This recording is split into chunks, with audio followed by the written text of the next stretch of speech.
Did you know our legislators in Lansing are working to lower your energy bill? That's right. Michigan's clean energy legislation could save you $145 a year on your energy bill. How does that work? This legislation guarantees that cost savings from wind and solar energy end up in your pocket. Clean energy protects our health, environment, and it'll save you money. How can people get involved? Contact your state legislator today. Let's make our state cleaner, greener, and more prosperous. Paid for by Clean Jobs for Michigan. All right, welcome to this edition of In the Conference Room with Mark S. Lee, where we talk to business leaders from across Metro Detroit and beyond. Keep you updated on the latest in terms of what's going on. So pleased that you're joining me, and we have another very special guest, State Rep for the 14th District, Mr.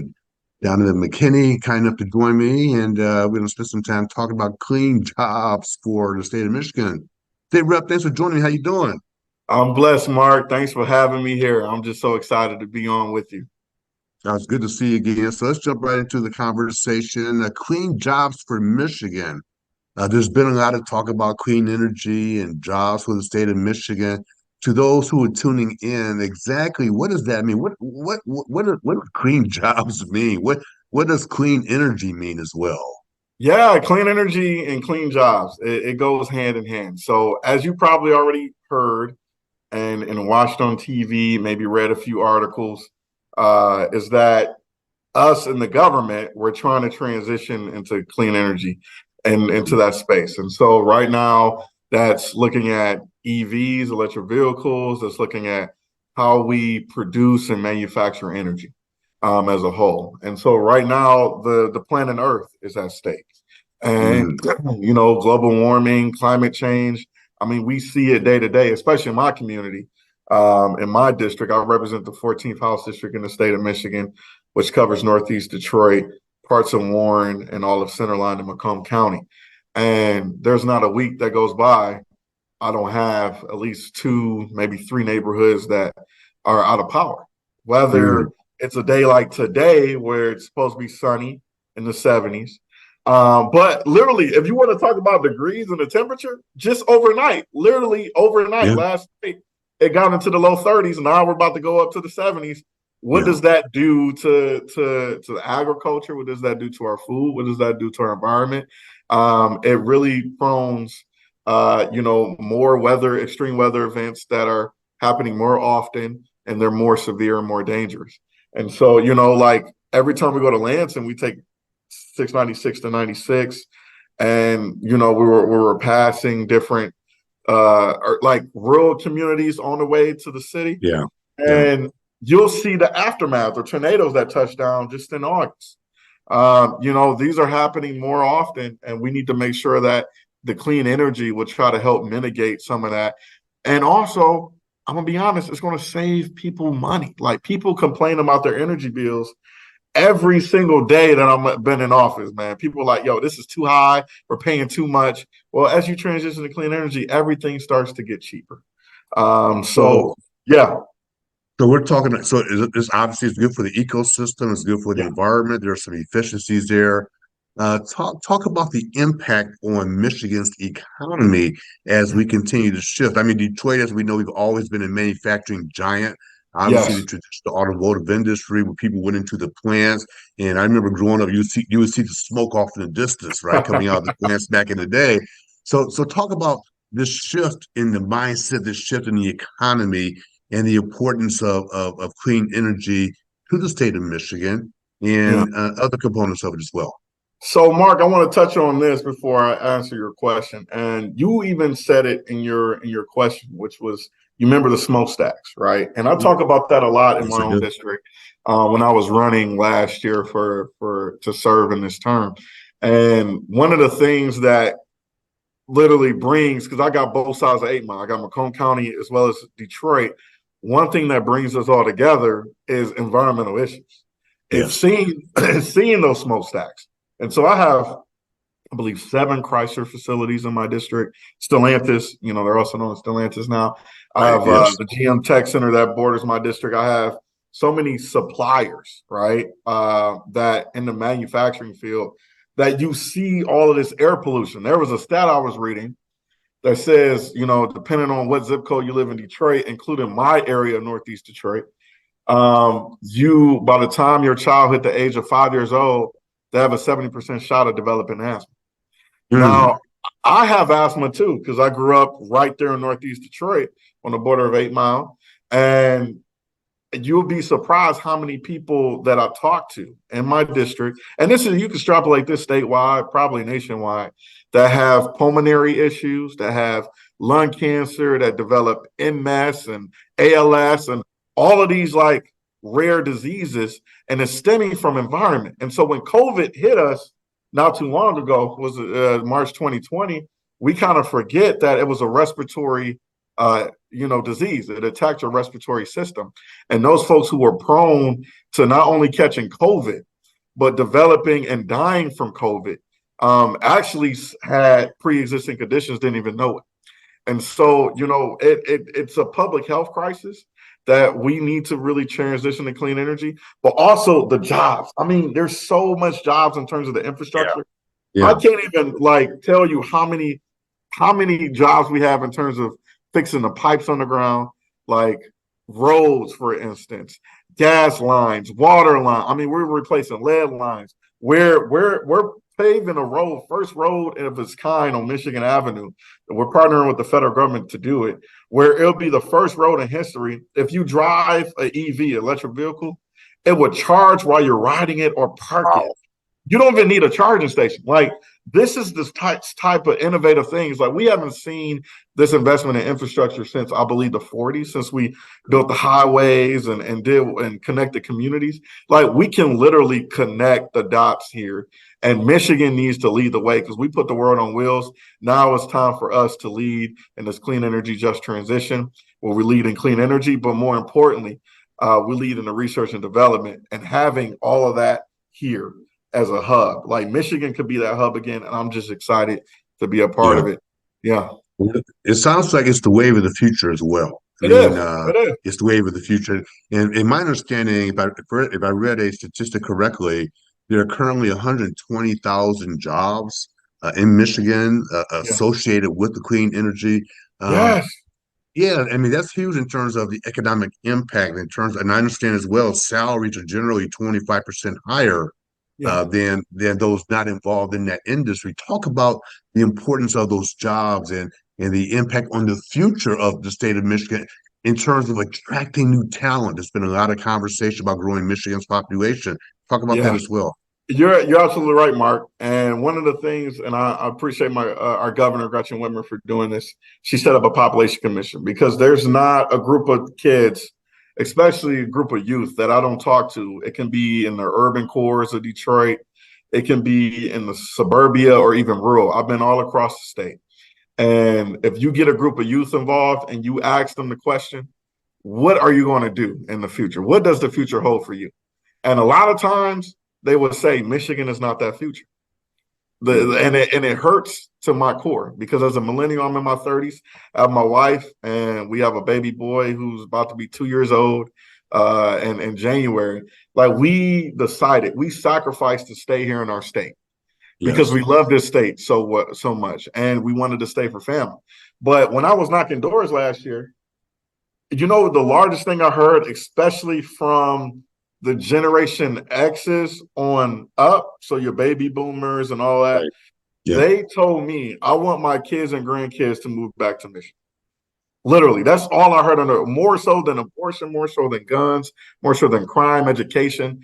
I want my kids and grandkids to move back. And I keep telling everybody who tells me that, is that, well, they're not coming back until we give them something to come back to. And we have to build, we have to really take advantage of these federal dollars that are coming in to transition to clean energy and ensuring that we do it the best way possible to attract new talent. Because this is engineers. Michigan is home to engineers. I mean, they're so excited when we talk about clean energy and infrastructure dollars because this is their wheelhouse. And this is what we can do to attract people, not only to stay in this state, but to come to this state from all across the world. And I'm having conversations with folks in Germany and France, and they're like, yo, Michigan can lead the way in this, lead the world. when it comes to clean energy. And just like we did in terms of putting people in the world and putting people in cars, we can do that again in clean energy. We just have to. And I'm going to tell you this too. I just remember the stat: 13,500 jobs have been created in the past couple of years from just clean energy. And I think about, go ahead, Mark. Yeah. Well, no, I know, and I think that's a nice segue to my next question. I mean, first of all, that's powerful. 13,000 jobs created, and it begs the question: the types of jobs, the types of industry. Where are you seeing the jobs in terms of industry? Is it manufacturing? Is it service? What types of industries? So, someone's tuning in today. They're getting excited about the conversation. They're saying, "Yeah, I do want to move back to Michigan. I want to move back to Detroit." But what types of jobs are out there, and what types of industry when it comes to clean jobs? Is it primarily manufacturing, or what types of industry are it's people? manufacturing, but this impacts retail too, like the retail sector and hospitality. And the more people and the more density and the more people we bring into our neighborhoods, into our communities, though it's a cyclical effect. It would transition on down. And so, what really like hurts more than anything is the lack of density in some of our communities. And so take, for instance, Northeast Detroit. Like Detroit used to be home to 2 million plus people. And I mean, our region still holds that amount, like our Metro Detroit region. I think we host more than 4 million people or so, 10 million statewide. But like in 2010 census, we were the only state in the nation to have lost population. And so, we've gained population since then, but not as quickly or at a rapid pace as other states. That's why we continuously lose districts and representation. And that every time we have to redistrict based off the census, we lose a seat because other states are literally gaining more population faster than we are. And so what we have to do is build communities that are walkable, that are safe, that we can bring some resources and education to. And that's part of all of this. And I got to say this too, it's going to impact the bottom line. It's going to impact your pocketbook. Because at the end of the day, when you're looking at your monthly statements, what bills you need to pay, what bills are coming up, you're going to save money on your energy bills, guaranteed. And one of the things we're trying to do too, and I forgot to mention this, the power outages. I think I talked about it a little bit, but it's impacting my communities more so than others. And my son is 21 months old right now. And since he's been alive, we lost power 16 times. 16 times. Think about it, Mark, 16 times.